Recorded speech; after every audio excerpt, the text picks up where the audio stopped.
what is a pose flower? Well, a power flower, if you don't know, Nintendo has done once again another Nintendo Direct. Okay, well, we're gonna start off today. Very just cold open. All right. First off, I need to show you something very important. One, the Kino video, the Kino VOD got copyright struck because of all the music. So I need to figure out how to cut the music out in a way that isn't gonna ruin the voices. I'm gonna have to do a lot more heavy editing on it. So that's gonna be painful. Two, Nintendo Direct. Recent Nintendo Direct just happened. About how long is it ago now? 4 hours ago. I caught bits of it in the beginning, and then I fell back asleep, and then I woke up because I woke up early for this. I was gonna watch it and then let you all know because I usually don't like watching these on stream anymore. But I watched like maybe up to like the third of it, like the 2/3 of it, fell asleep, and then I woke up and I was like, oh shit. This is the event where they always show you something new, and somehow there's still a deluge of new things that they're coming out with, despite having announced everything beforehand. Of the list of things that I'm interested in, I think only 5 things from this entire direct were not interesting, at least in some way, to me as a person. First off, there's a new Mario movie. I don't know why, but there's a new Mario movie, and it's going to be in the Mario Galaxy universe, which means Chris Pratchett, what's his name? Chris Hatchett? Mario voice Chris Pratt is gonna. I'm assuming he's gonna come back and then be another Super Mario again. It's crazy to think that they're doing another movie, but I assume the first one was so successful that they might as well. And I'm curious to see what they're gonna go with the plot because I've only ever heard that the movie was okay. Like I haven't seen it yet because I'm kind of afraid. You know, one day we'll watch it on Kino. I'll find a YouTube link on Kino and we'll watch it there, okay? And we'll see what it's about because I can't imagine it being very, very good. What's crazy, you liked it, okay? Did you like it because it was the Mario movie or did you like it because it was Chris Pratt? Like what was your metric? What's crazy is that they somehow got the same actors. So Anna Taylor-Joy, they got Chris Pratt. They have that guy, okay, Charlie Day, and then they also got Keegan-Michael Key is told, and then they also got Jack Black again. So everyone's coming back, and then I think there's some new faces. I'm pretty sure. Why would anyone like Chris Pratt as a voice actor? Was he even good as a voice actor? Because all I heard was that his voice acting was so bad, as in like his voice acting wasn't even him voice acting. It was just him, like it was just Mario as Chris Pratt. Like he didn't even sound like a Mario. He just did the voices, and then it like kind of worked here and there. There's another thing too. They're actually bringing Super Mario Galaxy to the platform Switch too. So maybe the trick is that if you want a game on the Switch, you have to get into the cinema industry, the film industry, and you have to convince Nintendo to make a movie based on that IP, because then they will think about and they'll expedite the release of a game based on the movie. So if you want, say, I don't know, what's a game that's not on the Switch that people would really like?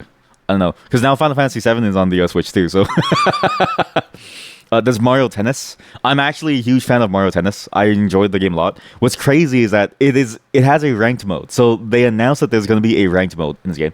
Mario Tennis is a genuinely fun game because it's a bit like a gamified version of the more serious tennis video games. But because it's gamified in all the right ways compared to all the wrong ways, I think it's better than your normal tennis game. Most tennis games tend to be very sort of clinical about the matter, and that's very frustrating because they try to hit a level of realism that will never be achieved because you literally can't. Whereas the Mario Tennis game is just like they know that it's a game about Mario playing tennis, and so there's no illusions about what they're trying to do with the game. But the fact that it has a ranked mode is interesting. It feels like their learnings on Splatoon are spreading across the entire Nintendo team, and they're realizing that, hey, people actually have a hankering for this stuff. And maybe Apex Legends probably also started that in some way too, because of that game's popularity. The Super Mario Bros. Wonder is coming to the Nintendo Switch 2, which I thought it was already there with the Nintendo Switch 2 edition, but I guess there's like a new one. And there was a DLC for it, which actually looked kind of nice. There's a new Yoshi game. And okay, this is the Power Flower. This is the Power Flower. Look. Look, this is the Power Flower. Wait, sorry. Look.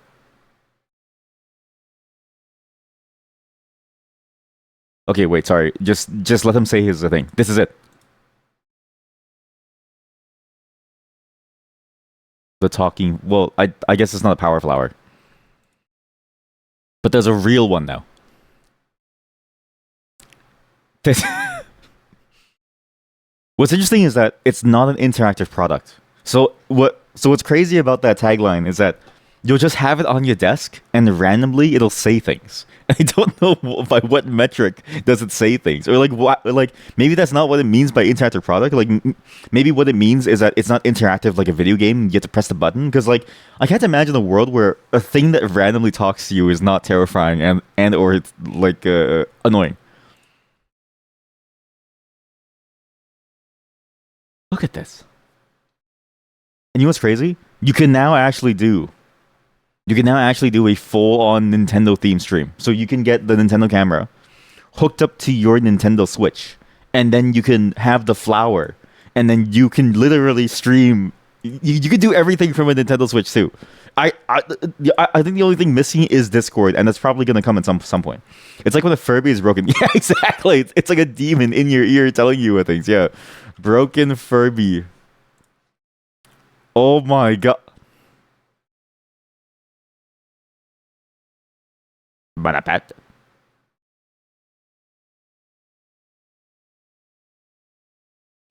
Oh my god. That is that's horror game levels of stuff. Its eye droops halfway. It like has a stroke, and then the voices break. That's terrifying. That's actually terrifying. Yeah, see, it's just like that. Furby didn't have an app when you were a kid, so you are old. I knew it. I knew you were old. You lied to me this whole time, and you said you were actually not old. I'm just kidding. There's a new Yoshi game which I'm excited about. The problem is that the Yoshi game, the gameplay that it showed was very, very much about the flowers. I'm assuming it's gonna be like the newer Yoshi games, but either way, every Yoshi game I feel like is better than the Mario games because the Yoshi games have more interesting gameplay elements, and you can shoot eggs from his asshole. Well, I mean, he like poops out eggs and then he throws them, and that to me is a fun mechanic, right? The fact that there was the fact that every Yoshi game has some sort of like an aiming mechanic makes it way more fun for some reason because it feels like the combat you actually have to think about doing a lot more things. Whereas in Super Mario, it was like a lot of them felt like set pieces almost like puzzle fights. And then in Yoshi, it wasn't really puzzle fights; it was like skill based stuff, which I'm really excited about. Again, Yoshi's Island, top tier game, probably the best all of them. But the Yarn World was a pretty close second, and this one now too. I'm excited to see what this is.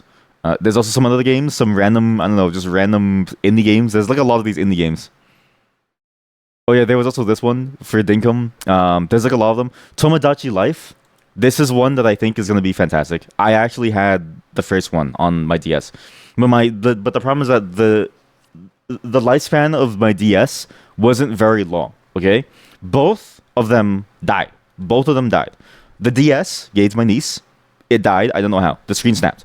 3DS. I played it, and then I was like, oh, okay, well my niece wants it again, so I'll give it to her. Also died. It just disappeared. So I don't know what is going on. But this game, when I had it, it felt like an Animal Crossing, but on crack. Like this is what happens when you have the idea of making an Animal Crossing game, but you allow the people who are playing the game to make every character that they want, and the characters talk to you in a weird TTS. And I'm glad that they kept their specifically branded, like it's such a specific TTS voice for their game that I'm so glad that they kept. Because it's such a genius concept that I and this is the thing that I talked about I think a year ago, where I was like, I don't know why Mii's as a concept died on the Switch. So the Tamagotchi is humans. The Tamagotchi, yes, So the Tamagotchi are humans, but they're your Mii's. So on the Wii, you could make a Mii, and then you could transfer the Mii now, I think, to your Nintendo Switch. But then there was no game that actually used Mii's, and Mii's are like mini versions of yourself, right?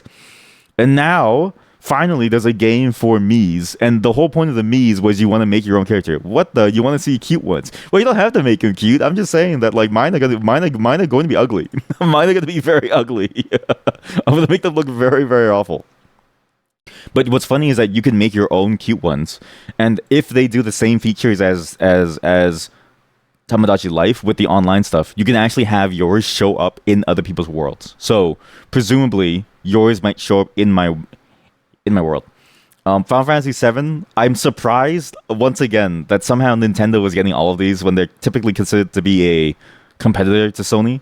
But somehow they're able to swing something like this away from their sort of like flagship studio. At least it feels like Square Enix is a Sony flagship studio, even though they're separate entities.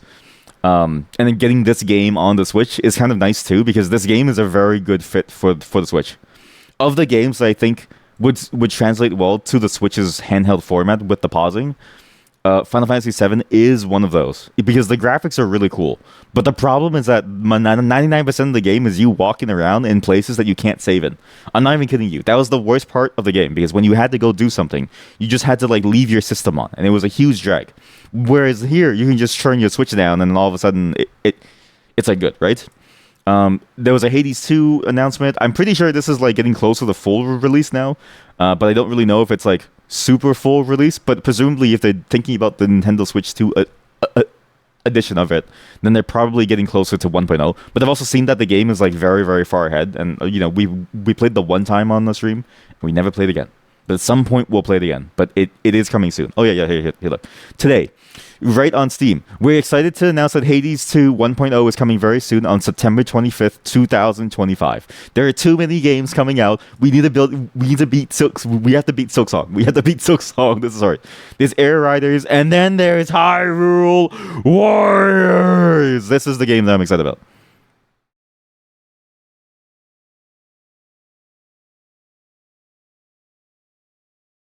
This is the best spin-off I've ever played because it's literally just Dynasty Warriors but Zelda themed. Oh, that looks so cool. It is cool. And look, all you do is you swing around and you beat things up. And it's co-op. It's very simple to play. The best part is there's no skill element to it because it's just literally you walking around beating up mobs. I think the only hard part of the first one that I remember from my playthrough like a long time ago, I think, was, or at least was like at least as far as we got, because I kind of stopped because I was like it's the one. Okay, so Dynasty Warrior games have two problems. One, they last a bit too long and they're very repetitive. Two, aside from the Zelda portion, like a lot of it felt very stale because it was like, I don't know how to say this, but the story wasn't that interesting.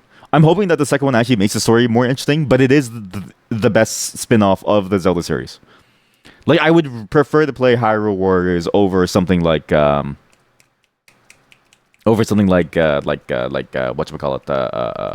like the 2D Zeldas now. Just because I think the gameplay is a much better fit for the style of what they're going for. And then we do over here, I think this was on. Yeah, this is the Dragon Quest remake. So they announced this right after. Around here is when I fell asleep because I have a Pavlovian reaction to the music because I used to play Dragon Quest Builders, and when I played Dragon Quest Builders, that game is so boring because all you do is you build. That very often I would hear the music like this, and I would just fall asleep in my chair. It's actually one of the worst things ever. But what's crazy is that I've heard the RPGs are really, really good, but I don't want to play the RPGs because I also hate JRPGs now because they take too long. Where are the Pikmin at? I don't know what happened to the Pikmin, and I'm pretty sure didn't they announce one? Switch to Pikmin. I swear they announced like a Pikmin game. No, isn't it like a new Pikmin? Yeah, Pikmin 2. Wait, no, Pikmin new game. Pikmin new game. The Pikmin 4. The Pikmin 4. So I mean, there's Pikmin 4 from 2023. So maybe we're both late because I didn't even realize that it came out in 2023. Wow, wait, what? Pikmin 4 gameplay. Oh, look, second suggestion, no commentary. YouTube has finally understood what I'm looking for. And there's even a playlist. Oh, Gamer's Little Playground is a bit of a weird channel name, but sure. Here's your Pikmin. Thank you, Gamer's Little Playground, for giving us a no commentary. And this came out in 2023. I actually had no clue that this came out in 2023. I thought this was an older game. Okay, you know what? Maybe we'll play Pikmin at some point on the stream. Because Pikmin is fun, too. Though I will say, my main frustration with Pikmin was the fact that you had to walk around for a very long time trying to find things. Why is the video buffering? Oh no, am I buffering? No, it's not me. There was other cool things in here. So one, I did not have this on my bingo, but this was the one that I saw as soon as I woke up, and I was like, oh god, because I had to continue the video, and I was like, holy moly, it's a Virtual Boy, but like not just an emulation of the games, but an actual Virtual Boy that they're selling to. So again, this is VR is an old concept from like the 1970s. We had early VR headsets for a very long time. It's just that technology couldn't keep up with the fidelity demands and in general the quality, right? Nowadays we can, but there's like $2,000 except for the Quest. So the Virtual Boy was one of those things, and they actually made a fair number of games for it, and they're actually going to release the accessory for it. Apparently only in and again, it's funny because if you look here, made in China. So it's actually kind of funny that they zoomed in on this, because I was like, why did they zoom in on this? Because we know it's Nintendo, but then why did they zoom in on the Nintendo that says made in China? Like, it's just like, why did they why did they focus here on this frame? Not that there's anything wrong with being made in China. I think made in China has a stigma that is incorrect, because all the good and the bad things are made in China, because China is the manufacturing hub. But it was just funny the way that this was specifically framed to show this specific element here, which doesn't really matter in the context of your understanding of how to use the thing, let alone if you like. And then if you're watching a Nintendo Direct, you know it's by Nintendo, and you assume everything's made in China. But it was just funny that they like verified it here. This thing is a real accessory. Apparently, from what chat said, it's North America and Canada only. So I mean, sorry, the US and Canada only. So what up, Canadians and Americans still somehow winning despite things going on like crazy. And it's fascinating because I can't imagine this being fun.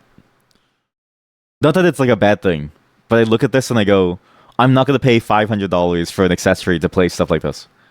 And what I think is happening is that I think Nintendo on some level is banking on the nostalgia factor, because they realize something, and I think their marketing department realized something that is driving their development department.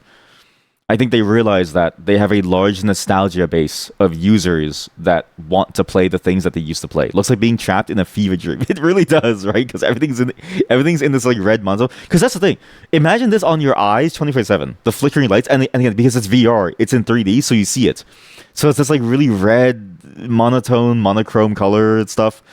What's interesting too is that there's actually a cardboard version of this. So the Nintendo Labo was that thing that they made where you can build stuff around it. I'm assuming this is a Nintendo Labo style for the actual thing, and that they just give you the lenses.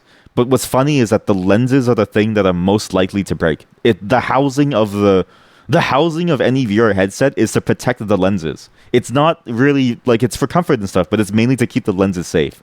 So the fact that they're giving you cardboard and they're saying here's these expensive lenses that make the effect and also fit it inside the cardboard is kind of crazy to me, because I can't imagine that working out well. But I'll be impressed if they can make it happen, because this is a weird concept to go for the Labo for this. Oh, Fatal Frame was also a really cool announcement. I was surprised that they had this on the Switch, but it's not because like I didn't expect it on the Switch. I thought it would have gone to, say, the PlayStation or something.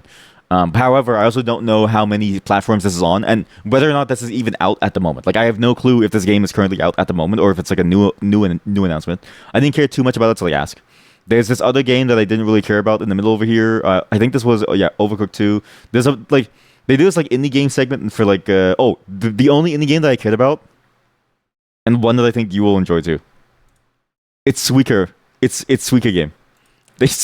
Somehow Suika game has entered the lexicon for top tier gaming experiences, and they're coming with a sequel. So one, I forget that the company is called Aladdin X. Two, Suika game, they're actually somehow innovated on the gameplay, because now you don't have to drop it from the top. Yeah, it's round and it's like a planet, so it all gets sucked in. I was addicted to this game for so long. Insane. And it's crazy because I wouldn't have expected this. One, it changes, like, they actually somehow made the gameplay different. And look at this. Look. There's 4-player co-op. I think the co-op is going to be the worst thing that you could do in this game, because there's no way 4 people can... there's no way that 4 people have the same idea. Like, somebody's going to ruin someone else, and everyone's going to get mad at it. at each other. You play this game in co-op when you no longer want to be friends with someone.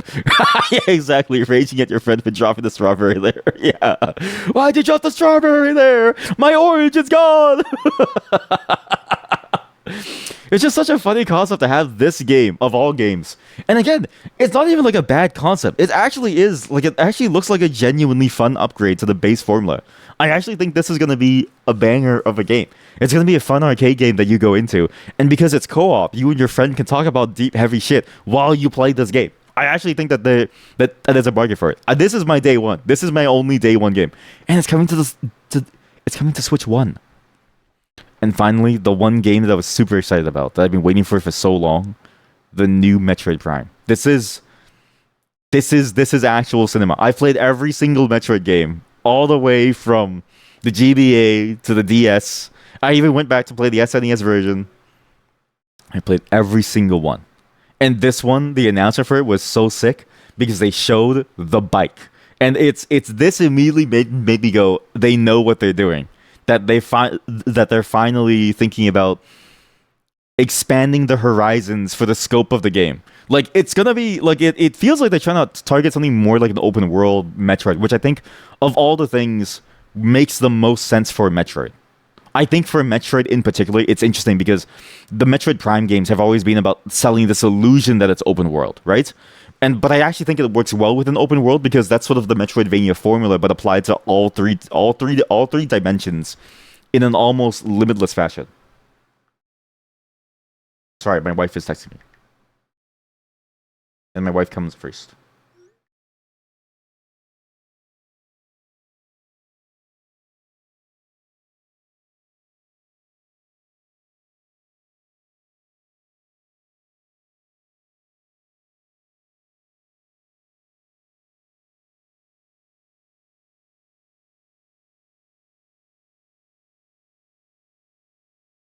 Okay, so that's why I think it works for the formula, and that's why I was excited to see the bike. And what's interesting is that it actually seems like a pretty cool mechanic where it's not just a travel thing, right? It seems like it's going to be used for some elements of platforming. So not only do you have combat mechanics that's specific to the bike, you'll also have some platforming elements that is also a part of the bike. Obviously, that's sort of like the question of if you add something like this, doesn't that mean that there's more empty spaces, right? Because does that mean that there has to be an empty space segment to like justify the use of such a high speed vehicle? And presumably yes, but it doesn't seem like it's so empty so as to be useless. But you definitely saw a quality difference within the desert and this one zone here, where you see a bunch of things going on, right? Presumably it's not that pronounced, and presumably they do actually have a good idea of what to do for the open world. And my theory is that their learnings from Breath of the Wild, as well as the new Donkey Kong game, or sort of, or like War being used here to try to help them understand what makes a good open world game, unique to their, I think, to their Nintendo formula. So I think it'll still be good because I think those two games had an interesting open world, and specifically the Breath of the Wild formula works well for something like Metroid, which is all about you being is she a mercenary, or she's like called a hunter or something? No. I forget what her actual title was, but like this idea of the game being an exploration, adventure, action game, I think fits very, very well within that formula. And so I'm excited to see how it goes. On top of the fact that, again, like it doesn't seem to take away from the actual first person portions of the game, which is like the core Metroid Prime formula as we know it. And again, this is really close. Like, this is going to be my game for December, which is going to be crazy because Silksong is probably my game for September to play, to finish all the way through. Halloween, we have the Halloween Fear Fest. November, I forget what we're doing for November, but I had something planned for November. I need to remember what. And then this game for Nintendo, but for the Switch One. I don't have the Switch 2. It's too expensive. It's like way too expensive for no reason. There's a new Donkey Kong, and further to further my theory that they're using these other open world games as a test bed for their learnings for other games. The DK Bonanza is getting a DLC, which is weird because it's not like, well, it's not weird. Breath of the Wild got some DLC too, but this is a full DLC of a map. Whereas like I remember Breath of the Wild, it was like a couple items and then the master mode, which was its own map but very isolated. Whereas this one seems to be its own story element too. Where's Snowjob? Okay, you want winter time? I will actually try to have this. One of my goals for the accountability circle, one of my goals will be for the month of September to try and get Snow Job done as a VR chat world with the idea that I have in mind, and we'll do it live on stream. Okay, we'll actually bring back dev streams because it's like the games are cool, but it'd be nice to just hang out and think about stuff. There was the Pokemon town building game or something. Pokemon has a lot of weird side games, and this feels like a lot of the Pokemon Cafe stuff, where you raise your Pokemon in their environment and they talk to you, so your character can talk to them, and you just it literally looks like a Minecraft Pokemon. And what's crazy is that this is not a bad concept. I actually think that this is a really good concept. Of the concepts that you could actually do with any game, a Pokemon Minecraft makes sense because Pal World has shown that it actually is fun. And then you just add the voxel-based terrain destruction and like building of Minecraft, and I think you're onto something. However, this is interesting to see this game after the Pal World stuff, after the fact that Pal World got sued. This kind of feels like a reactionary thing to try to capture that market that was there, using a lot of what they knew from Dragon Quest builders. And yet, of all the Pokemon games out there, this is the one that I would play. This actually does look like a fun version of the game. Pokemon Animal Crossing. Yeah, exactly. It actually does look pretty good. Because Pokemon by itself, and you'll see it right now, because the Pokemon segment's after. This is Pokemon as it is by itself. It's kind of boring. Pokopia, yeah. This game, I don't know why people play it. I know people who love this game. And I used to play it a fair amount too, but me playing it now, I fall asleep. This is the game. I know they're trying to make it look exciting, but most people are not going to move around as they're doing things. But it's just a menu, and everything waits until you select from that menu, and then you just see things beating each other in a town. Mind you, at least this city looks a lot better than what the old ones did. Whatever they were doing before, this version of this iteration of the game seems a lot better because you even see the Pidgey on top of the lights, right? It feels like they've actually honed in on what a Pokemon open world game could look like and actually should feel like compared to what it was before, thinking about all the different ways that Pokemon are. And it does seem, again, better than what it was comparatively, but again, I don't know if I would want to play this for very long. The only cool gameplay difference is that it feels like a more real-time combat system in the sense of it feels like Final Fantasy XII, where you have your skills on the cooldown and then you use them. And that's kind of cool, I guess. But again, it's just compared to Pokopia, I think Pokopia slaps the shit out of Pokemon. I would rather play this than play... Why did our arms turn into green jelly? Oh, because we're the Ditto. That's why. We're the Ditto. The girl is a Pokemon. She became a human. I get it. Anyways, of the Pokemon games I would play, I would not play the mainline game. The mainline game is getting close, but it's still too far. They just need to go all the way to something like Final Fantasy XII. And then but at least they came up with a better Pokemon game for us to play. There's Danganronpa, there's Dynasty Warriors, DTC, again, more third-party stuff. And then near the end, they had the reveal for Resident Evil. So somehow Resident Evil is also going to be on the Switch. The Switch 2 is shaping up to be the console that you get if you want to play a bunch of cool games. The fact that most consoles don't have exclusives, okay? This is the thing. Value proposition of a console is that you pay a significantly lower price to a degree for certain benefits that would be otherwise impossible or just very difficult to get. So you pay for some level of convenience. Like a PS5 is very convenient to have because there's everything in it, okay? Obviously, you can't just download things on it, but most people don't need that. So Switch 2 is even more convenient because you pay a little bit more premium compared to a PS5. Maybe even, honestly, the same price now, given the prices of PS5s. And what you get is a console that's handheld, that has basically every single game that every other platform has now, because there's no real barriers to getting games onto the platform somehow. And it has the largest exclusive library. There are barely any exclusives for PS5. Barely any exclusives for Xbox. Maybe the only exclusive for PS5 that I would care about is Death Stranding 2. And that's one. Within the last 4 years, within this one direct alone, they've showed 5 exclusives that I want these exclusives. So the Switch 2 as a value proposition is insane at the moment. I don't think any other console maker is going to survive. Just because, like, long term, I feel like most people are going to just go with the Switch as more games filter to the platform because you can play it handheld, you can pause the games at any time, and you get so much value out of this one little box that has everything that you would want. And now there's Resident Evil.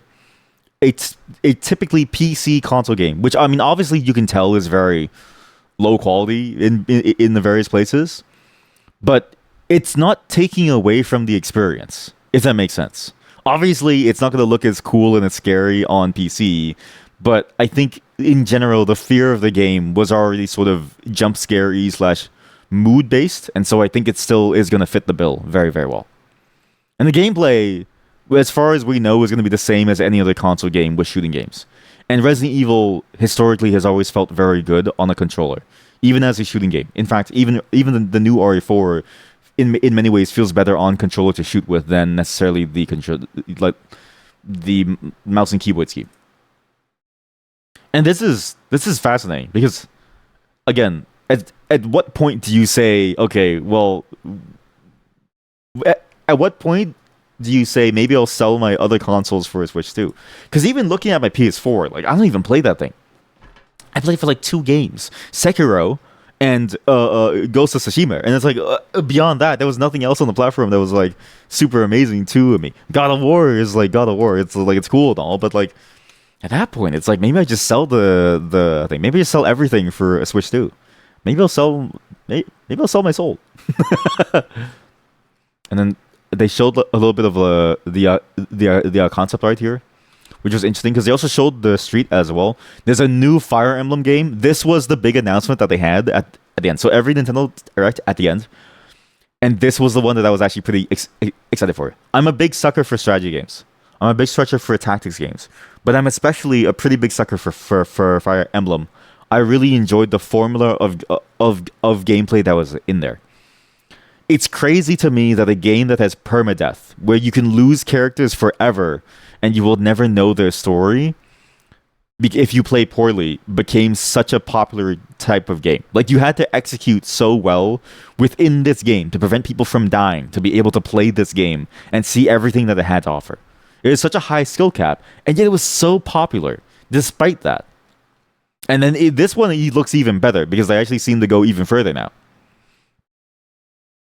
And I'm glad that they kept the core gameplay, right? Like, I'm fine with them experimenting across, I think, the exploration, but like a lot of series and a lot of games, not that it would be bad to change up the gameplay, but I feel like if you change up the gameplay so much that it's a whole different game, it's worth it to just make it a whole different game, right? Like, the Zelda games have always been experimental, so it's sort of hard to say that they should have been 2D the entire time, but even the switch to 3D lost something and gained something else. But here, Fire Emblem is still just Fire Emblem. And I'm assuming that these people will just die, and then it's like, great, perfect.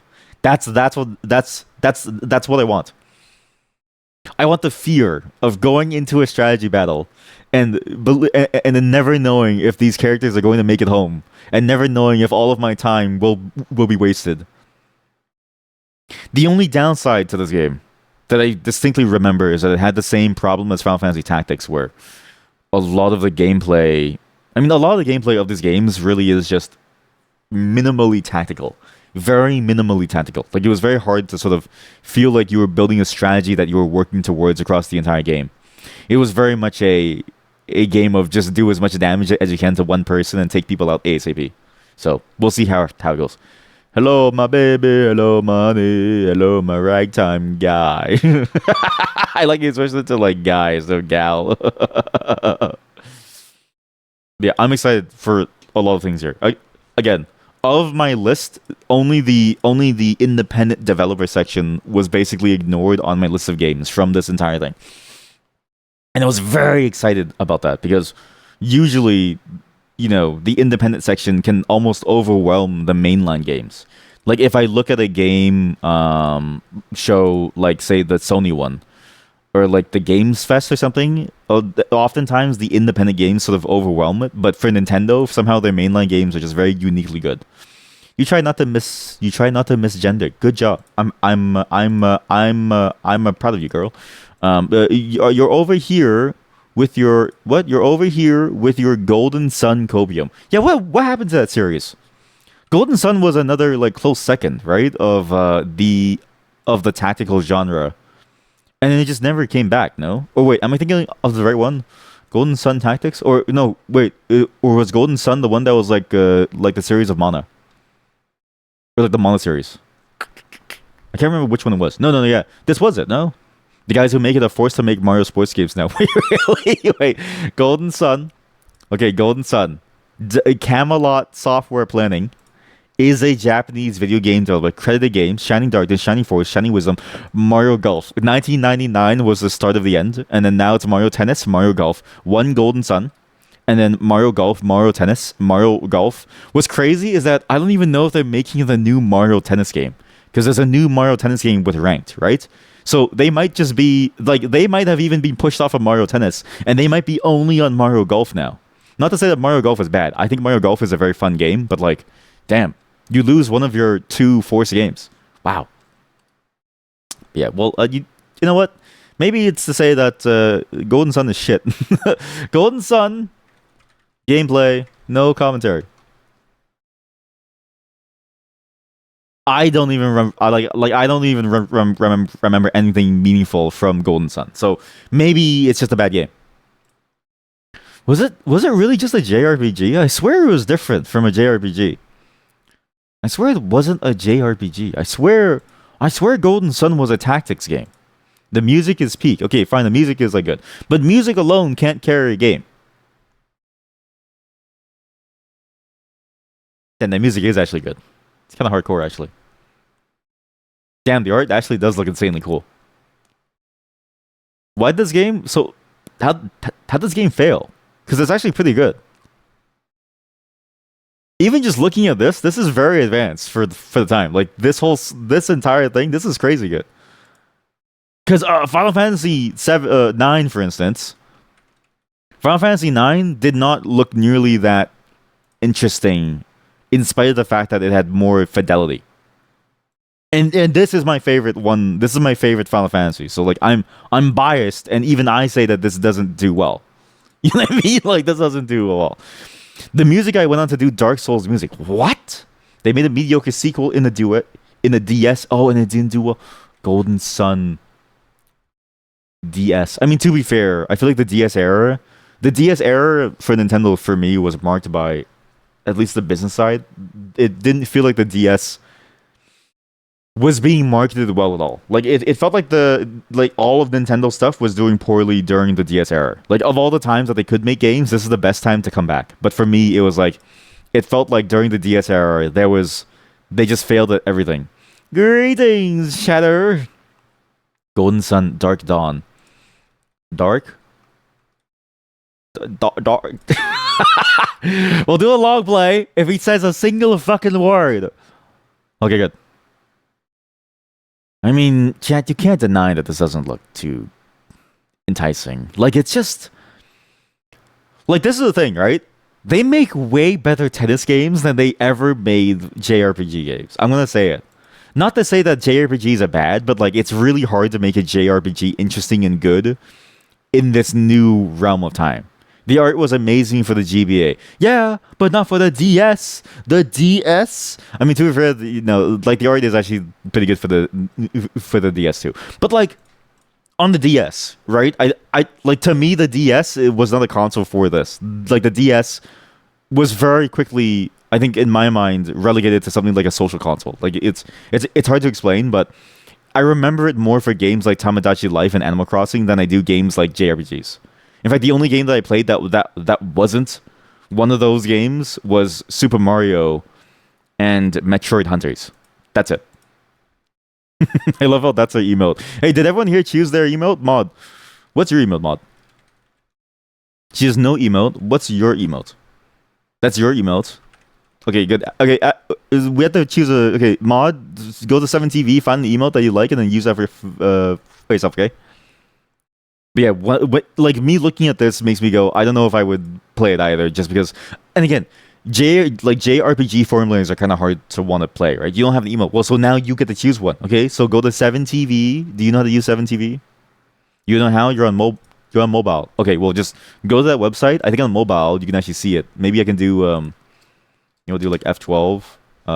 So I'll do F12 and then we'll do inspect. Oh, F12 and I'll do the I'll do the how do I do the frame thing again? How do I do the thing where it shows up on the yeah, here we go. So if it's on mobile, it looks like this. Click on this button up here and search whatever emotes that you want. So you can search for emotes like I don't know, like ass. And you search ass, what do you see?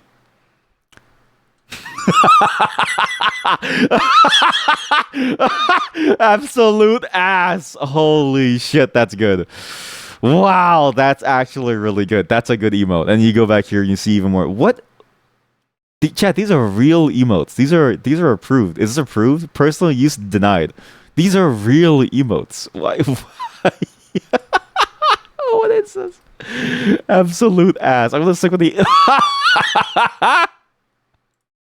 We'll just rename this to twerk. Yeah, we'll just rename this one to twerk. We'll save ass for absolute ass.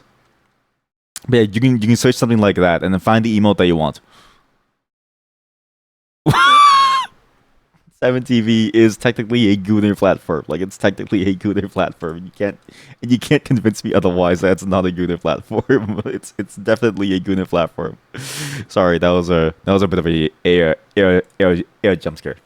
Yeah, Nintendo Direct, cool stuff. Okay, DS. I'm sorry to say, but Golden Sun died because they make better sports games than they do JRPGs. I'm sorry, JRPGs they have to move on. You have to move on. Tamagotchi Life, 10 out of 10. I'm excited for that one.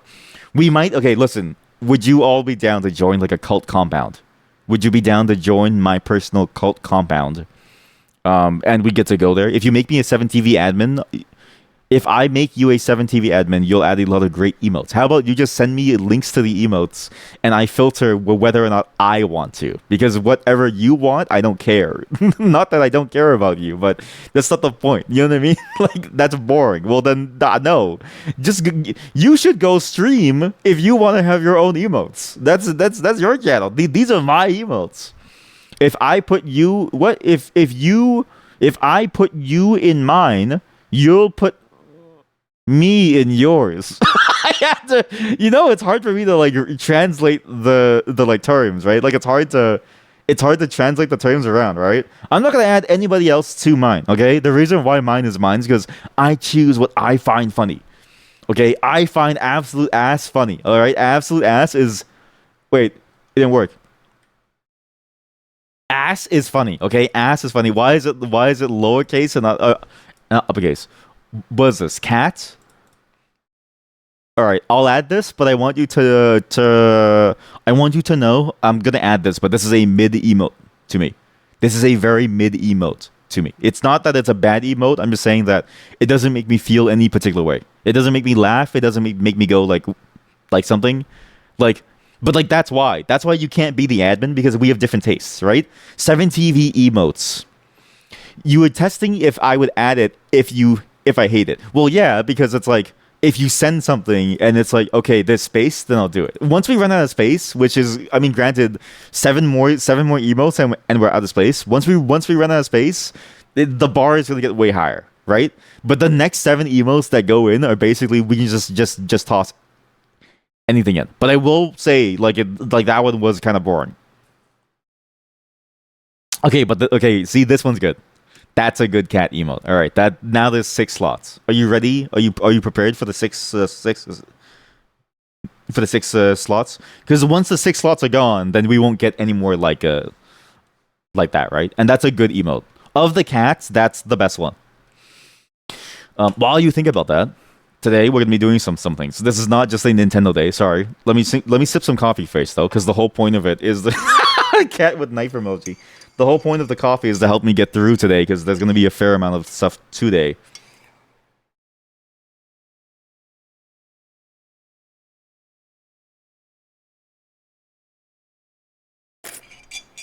Is it weird, by the way, am I the only person who does this? I make coffee the night before and I leave it outside on my desk to drink in the morning because I'm too lazy to do it in the morning. Because my mornings feel tighter than my afternoons. So it's like I have no time to like do it in the morning, but I only need coffee in the morning. So I make the coffee, I leave it outside. It gets all weird and bitter and like very smelly, but it's like it works. Do you know what I mean? Am I the only one who like does this, or am I just crazy? He, that's a good one. However, I want it to be lowercase he. I think lowercase he is better. Uppercase he is just too far away. It's too hard to like type. No one does capitals on Twitch TV. No one does. The chat doesn't use proper capitalization, right? Today we're going to be playing some games. Some that are very dead, but you can kind of get access to them now. Some that are seemingly dying, and then we're gonna move on to Silksong for the rest of the day. Why I'm doing Silksong last is because Silksong, as a game, is literally just gonna be me walking around most of the time. So it's like, if you're not interested in Silksong and you fall asleep to it, it hurts me less. So I do my high effort stuff at the beginning when I think you should pay attention to whatever I'm doing, because this stuff, I'm risking a virus playing this stuff. Okay, as you can tell from the stream title, we're playing a game called Black Survival. It's the worst named game of all time because I have a black friend. And I tried to explain to him what the game was, and he was like, "Why is it called Black Survival?" And I need to tell you, like, there's nothing about the game that is like, it's not a skin color thing. I don't know why they called it Black Survival, but the concept of it is it's a weird battle royale game that I think you'll really enjoy because it's one of the most unique ones, and it's dead. And the story behind it dying is actually fascinating. And there's another game that is based off of the same IP. There's a very cool concept as well that is also dying for similar reasons, and it's fascinating to sort of see it all go down. And I wanted to try this out because I'm very curious to see why they died, whether it still holds up, and sort of what people are missing. Because it's like, I feel like people are missing something from these games that I used to play a long time ago a lot. Sorry, give me a second. Texting my wife.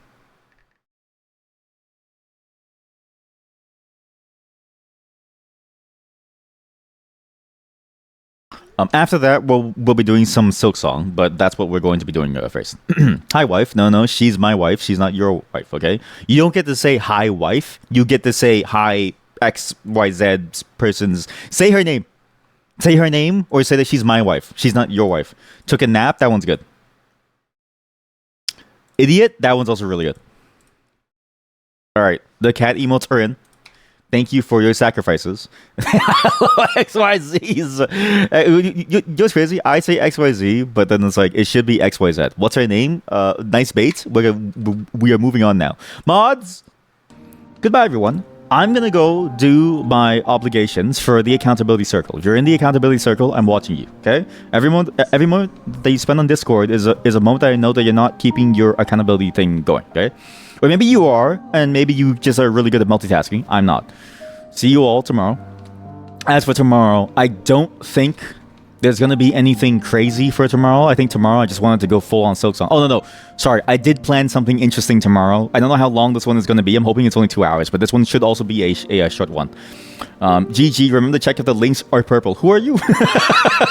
Thank you for the stream. All right, bye, everyone. Have a great day. Thank you for showing up. And I appreciate all of you. Again, if you get banned elsewhere, as long as it's not for like a really bad reason, this is a safe space for you. Up until they ban you. What'd you say again? It was really funny. It was really good. What was the message that you sent again?